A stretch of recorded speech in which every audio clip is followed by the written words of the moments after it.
beleza pura? Hoje nós vamos dar início ao estudo de gases e a parte de termodinâmica, beleza? Um assunto importante para o vestibular, em geral um exercício sempre cobrado dessa matéria, belezinha? Bom, então primeiro vamos começar o estudo dos gases, né? O que é um gás, né? O estado gasoso, pessoal, as pessoas confundem estado gasoso com gás. O estado gasoso, ele é dividido em vapor e gás. Quem define se você é vapor ou se você é gás é a chamada temperatura crítica, tá? Se você estiver acima dessa temperatura crítica, você é chamado de gás. Se você estiver abaixo, você é chamado de vapor. Tudo bem? Eu costumo falar para os alunos que o sonho do vapor é ser gás, né? Então o gás seria algo superior ao vapor, entre aspas, tá? A temperatura crítica, por exemplo, da água é 374 graus. O que isso significa? Que se a água estiver no estado gasoso acima de 374, eu chamo isso de gás. Se ela estiver abaixo de 374, eu chamo isso de vapor. Tá bom? E o que diferencia essencialmente essas duas coisas? É mais ou menos assim. Se eu pegar o vapor e apertar, mantendo a temperatura, comprimir, ele volta a ser líquido.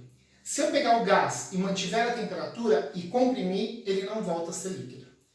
Ah, entendi. Então se você pegar um vapor de água a 200 graus Celsius e comprimir, mantendo os 200, ele se liquefaz. Se eu pegar água a 400 graus Celsius e comprimir, mantendo os 400 graus Celsius, ela não se liquefaz. A definição de gás é o quê? Uma substância no estado gasoso que não se liquefaz, que não volta a ser líquido, com compressão isotérmica, mantendo a temperatura. Ah, o gás nunca mais volta a ser líquido? Volta, só que você vai ter que baixar a temperatura dele primeiro e depois comprimir se for o caso. Tudo bem? Bom, então essa é a definição de gás, né? Então eu coloquei aqui para vocês, né? Substância no estado gasoso, com temperatura acima da crítica, que não se liquefaz com compressão isotérmica. Gente, a gente vai estudar os gases ideais, tá? Mas como que um gás real se aproxima do ideal? Como assim, Meca? Por exemplo, vocês aprenderam lá na mecânica que o plano ideal é o plano sem atrito, né? Na prática, esse plano não existe, mas você pode falar, despreza o atrito. Aqui a gente vai fazer a mesma coisa. Na prática, não existe um gás ideal. Existe o gás real, mas o gás real ele se aproxima do ideal quando ele é rarefeito, quando ele está submetido a altas temperaturas e baixas pressões, tá bom? Algumas considerações que nós vamos fazer dos gases também, né, para o estudo dos gases, o vestibular não costuma cobrar, mas eu vou passar para vocês só para vocês entenderem, tá bom? Então, primeira consideração, pessoal, tem um número muito grande de moléculas em movimento aleatório, movimento randômico, tá bom? As moléculas têm tamanho desprezível, pequenininho. As colisões são elásticas. Só lembrando, a colisão elástica é aquela em que a gente conserva a energia cinética, tá? Então, uma molécula vai bater na outra, tudo bem? A energia cinética desse sistema, dessas duas moléculas antes da colisão, tem que ser igual à energia cinética dessas duas moléculas depois da colisão. Essa é uma parte muito importante, pessoal. Desprezam suas interações intermoleculares, ou seja, a energia interna do gás será apenas a cinética. A energia interna de um gás seria a soma da cinética com a potencial, mas nós vamos desprezar a energia potencial, de tal maneira que a energia cinética do gás vai ser a energia interna. Na próxima aula, mais para frente, quando eu falar de energia interna, você vai associar sempre a energia interna como se fosse apenas a energia de movimento, apenas a energia cinética. Muito importante isso, não para a aula de hoje, para mais para frente, tá bom? Feitas essas considerações, a gente pode aplicar a tal da equação de Clapeyron, que é um caso particular de uma outra equação mais ampla, chamada equação de Van der Waals, que a gente não aprende no ensino médio. Então, a equação de Clapeyron, muitos de vocês já conhecem, né? PV igual a nRT. P é a pressão, em atmosfera ou Pascal, né? Pode ser milímetro de mercúrio, existem outras unidades, mas na física normalmente a gente usa ou atmosfera ou Pascal. Sistema Internacional de Unidades é Pascal, pessoal. Pascal, não sei se vocês se recordam, mas Pascal é a mesma coisa que Newton por metro quadrado. É aquela piadinha, né? Que você, como que eu transformo Pascal para Newton por metro quadrado? Aí você responde para o aluno, multiplica por 1. É a mesma coisa, tá bom? Então Pascal é Newton por metro quadrado. E para passar a atmosfera para Pascal, uma atmosfera é mais ou menos 10 a quinta, tá bom? O volume, litro, que normalmente a química usa, metro cúbico, que é o sistema internacional. Então, de novo, 1 litro, 10 a menos 3 metro cúbico. Essas transformações que eu estou te mostrando são para o sistema internacional, tá bom? Bom, o N da equação é o número de mols. A unidade, galera, aí não tem jeito, sempre vai ser mol. Então, uma coisa importante, quando você achar o N, você Você vai escrever assim, N igual a 10 mol, N igual a 12 mol, tá bom? Você não vai pôr mols. Por quê? Quando você acha uma massa de 12 quilogramas, você não põe um S porque tem mais de um. Você põe 12 kg. Quando você acha uma força de 12 newtons, não é porque mais de um newton que você põe newtons. Não. Então, quando você achar um N de 12 mol, mol é a unidade, tá, pessoal? Então, só 12 mol. Tranquilo? Deu para entender, né? Bom, o N você pode calcular como a massa sobre a massa molar. Tá? Então, às vezes o cara te dá a massa molar, te dá a massa que você tem do gás, e você calcula N como a massa sobre a massa molar. Tranquilo? O R é fornecido, pessoal, então nem se preocupa com esse valor. 0,082 atmosfera litro mol Kelvin, não é sistema internacional. Ou, sistema internacional, 8,3 joules por mol Kelvin, tá bom? Agora a parte importante. Ter a temperatura em Kelvin. Não pode trabalhar em Celsius. Eu brinco com os alunos, né? Quando eu estou presencialmente, então eu vou brincar também no vídeo, que a termodinâmica eu escrevo assim, ó, turma. Termodinâmica. Beleza? Sempre em Kelvin. Combinado, pessoal? Sempre em Kelvin, tá bom? Então, assiste a próxima lousa. Vamos lá? Vamos lá. Transformações gasosas. Pessoal, tem que tomar muito cuidado quando for transformação gasosa com vazamento. Vira e mexe, o vestibular cobra isso e muitos alunos acabam errando. Estão acostumados a aplicar o PVT Povotok, você deve ter ouvido falar lá na química, né? P0, V0, T0, P1, T1, T1. E não pode aplicar o PVT Povotok quando for uma transformação com vazamento ou com enchimento. Vamos entender por quê. Se eu pensar no início da situação, P0, V0, N0, RT0. Eu não coloquei R0 porque o R é uma constante, né, pessoal?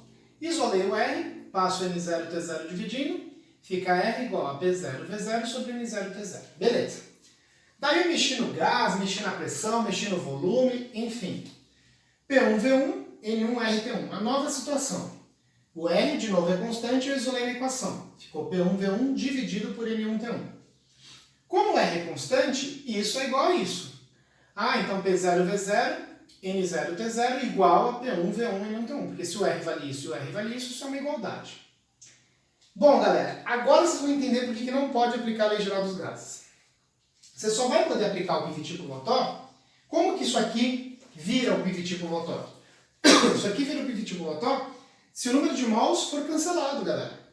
E como que eu posso cancelar o número de mols? Quando que o número de mols não muda? Significa que eu nem coloquei gás e nem tirei. Significa que não houve nem vazamento e nem enchimento. Ah, como assim vazamento, né? Ah, imagine um pneu furado, tá perdendo, né, o gás que está lá. Ah, imagine um extintor que você aperte, ele vai soltando gás carbônico. Entendi. E o enchimento?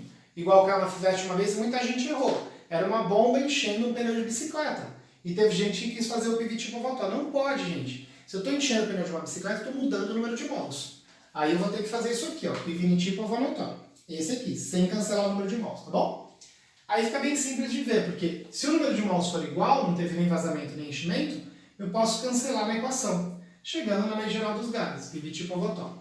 Lembrando, pressão você usa na unidade que você quiser, volume na unidade que você quiser, mas temperatura, galera, tem que ser em Kelvin. Tudo bem?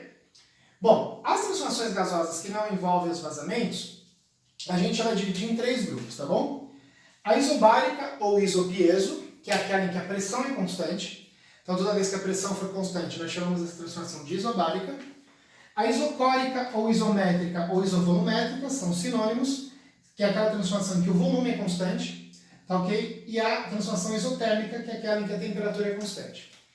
Na isobárica, eu vou cancelar a pressão, porque a pressão é igual. Na isovolumétrica, eu vou cancelar o volume. E na isotérmica, eu vou cancelar a temperatura. Então, agora, na próxima lousa, eu vou dar mais detalhamento sobre essas 3 transformações. Beleza? Vamos lá? Transformação isobárica, ou isopieso. Pieso quer dizer pressão, tá, pessoal? Então, a pressão inicial é igual à pressão final, beleza? Pega a lei geral dos gases, P0, V0, T0, P1, V1, T1, cancela a pressão. Sobrou V0, T0 e V1, T1.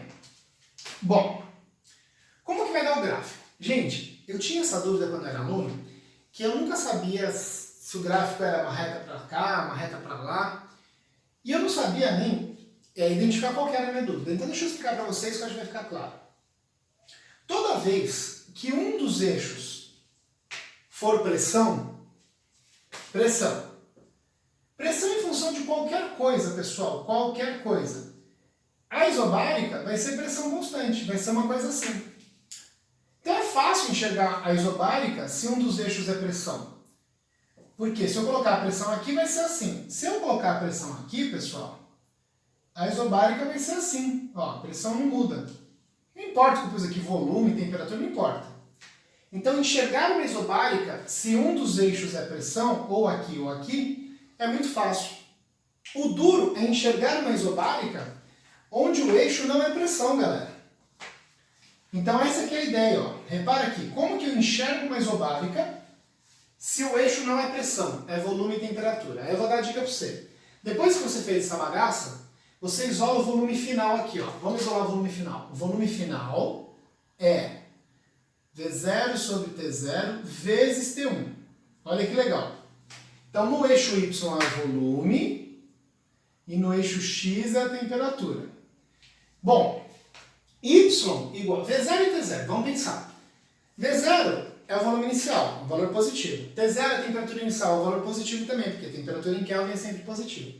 Então nós estamos com um gráfico assim, ó. Y igual a 2x, Y igual a 3x, Y igual a 4x. Por isso que esse gráfico tem essa cara aqui, pessoal. Entendi, Meca. É uma equação de reta esse negócio que eu acabei de fazer aqui, exatamente. A diferença é que nós chamamos isso de diagrama, né? Porque a gente indica de onde ele saiu para onde ele está indo. Né? Então ele saiu do volume V0 e temperatura T0 e chegou no volume V1 e temperatura T1. Essa aqui é a ideia, galera. Então se você souber montar isso aqui, você vai enxergar que isso é uma isobárica. Então se os caras tentarem te enganar, por exemplo, desenhar um gráfico assim, ó, volume por temperatura assim, isso não é uma isobárica. E muita gente acaba confundindo, fala, o volume mudou, a temperatura mudou, então a pressão é constante. Não é isovolumétrica, não é isotérmica, então é isobárica. Não, não. Tem que ser um gráfico desse modelo aqui. Tudo bem? Por esse motivo. Muito legal, né? Bom, se você ainda não entendeu direito, eu vou explicar de novo na isovolumétrica e depois de novo na isotérmica. Vamos lá.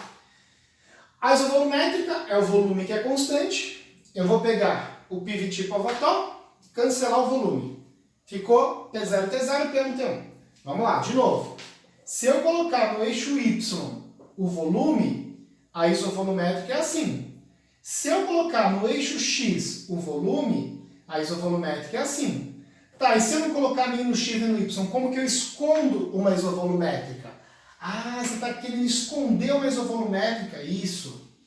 Vamos lá. Isola o P1 aqui, galera. Isola o P1. Vamos lá. Quem que é o P1? P1 é o quê? T0 sobre T0 vezes T1. De novo, ó, no eixo Y eu coloquei a pressão, tá aqui ó, o eixo Y, e no eixo X eu coloquei a temperatura. Pressão inicial é um valor positivo, temperatura também. Então vai ser Y igual a 2x, Y igual a 3x, Y igual a 100x, Y igual a 1000x. Ou seja, esse gráfico tem essa cara que é uma equação de reta. Lembrando que você vai ser o diagrama, sai do ponto inicial e chega até um ponto final. Beleza, galera?